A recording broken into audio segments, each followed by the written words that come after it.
after the trip, Brian's no longer mine.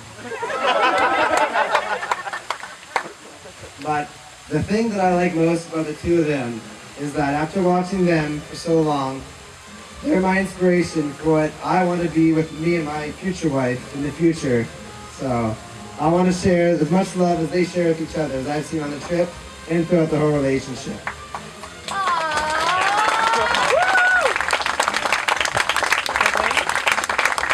So I think that's enough of me. Now,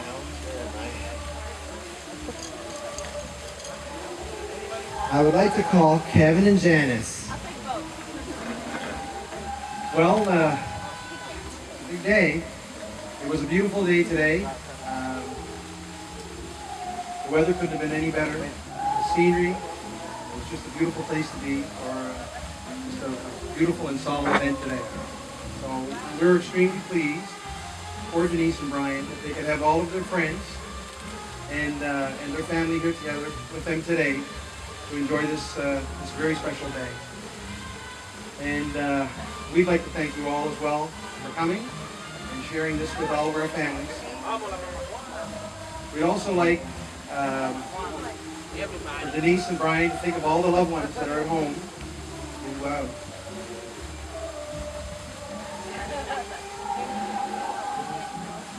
all the loved ones that are home that really would like to be here as well, and unfortunately can't be.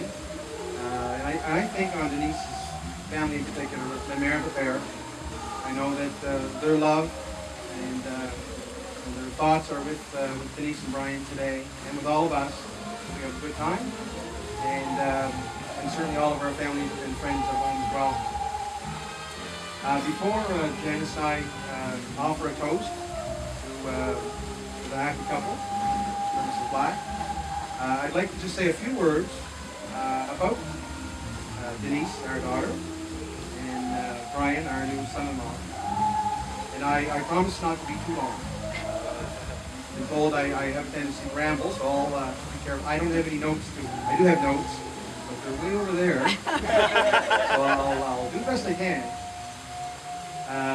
Denise came into our lives in 1985 at a time when we were very, very busy.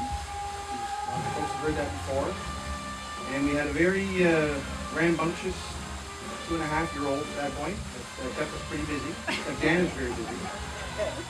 And Denise came into our lives and was just a beautiful little package of joy.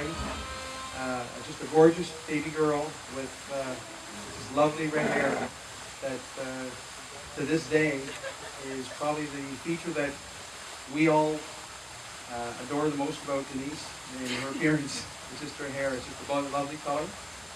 And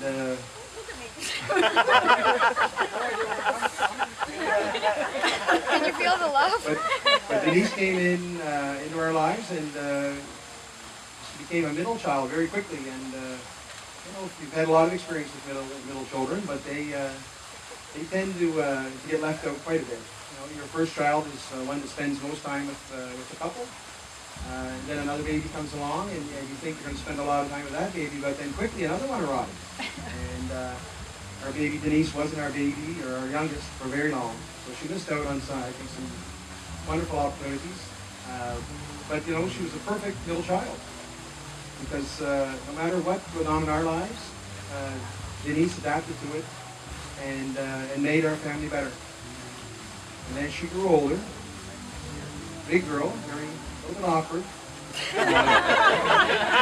Going all the broken arms and things, but she stayed very, very active.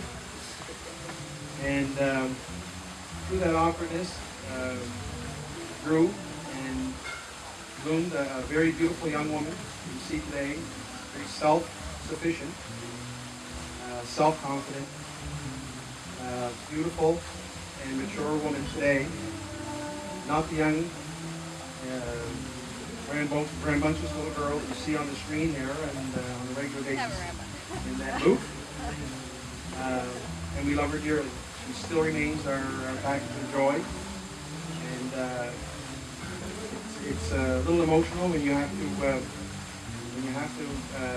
have your daughter leave to become Mrs. somebody else. but it's a big step for us, and we're very, very pleased for Denise and Brian. Denise brought Brian into our life a few years ago, and we quickly kind of pulled him into our circle. I think he might have been a little reluctant at first because he's quite a shy guy, but we've certainly learned over time, the moles have learned over time that Brian is a very fine young man with good value. He loves our daughter dearly, and for that we love him. And to Mary and Steve, we thank you very much for the fine, young, caring young man that we know loves and treasures our daughter. And we thank you for that.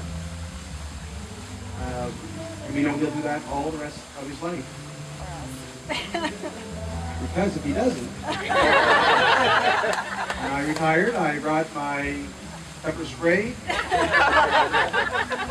my taser, and I still have access to my server's revolver. All those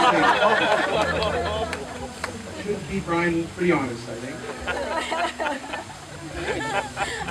So if we have a glass, you'll all join me, Janice, and Denise, and Brian, as you move through this journey in your life and move into your new home.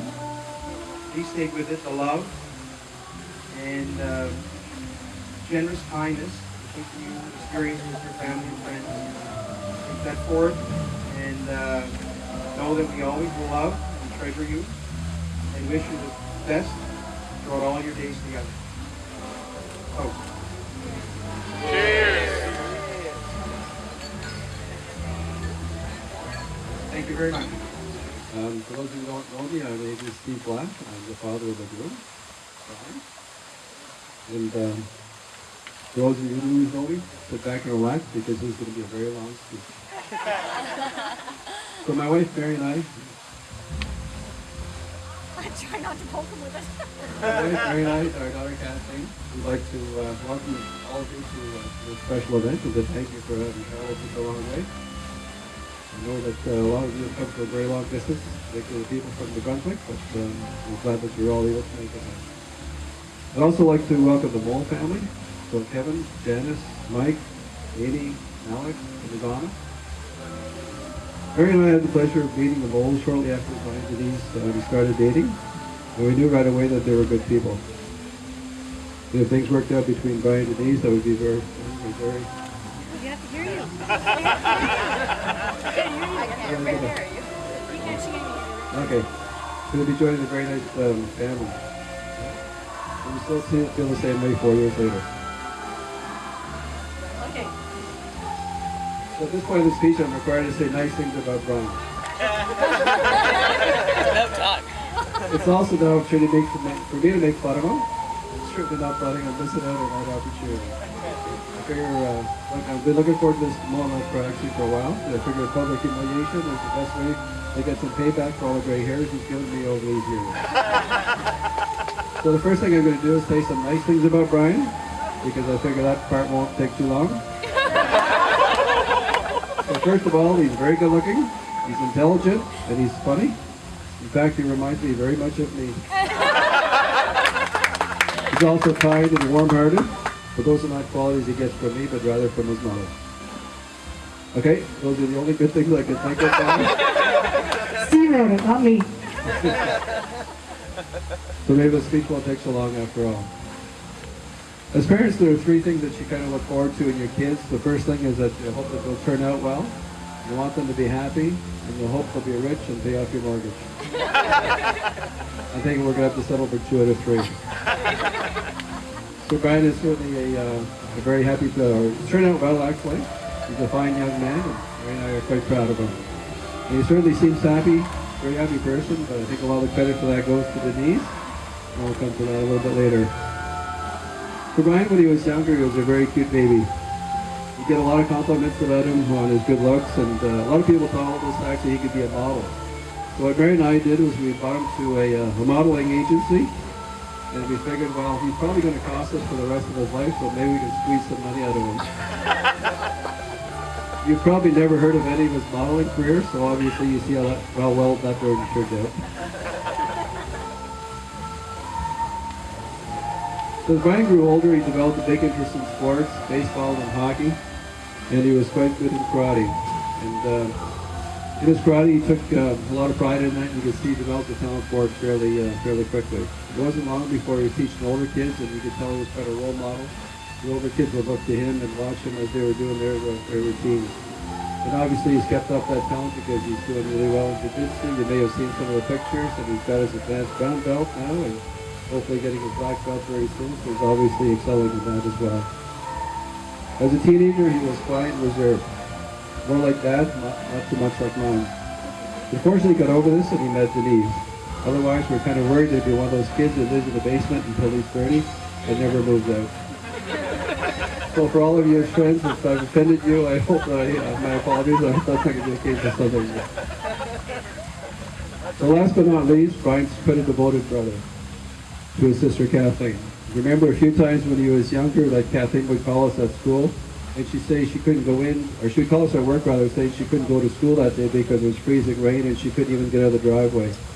So Brian, being the devoted brother, what he would do is he would put his pack sack on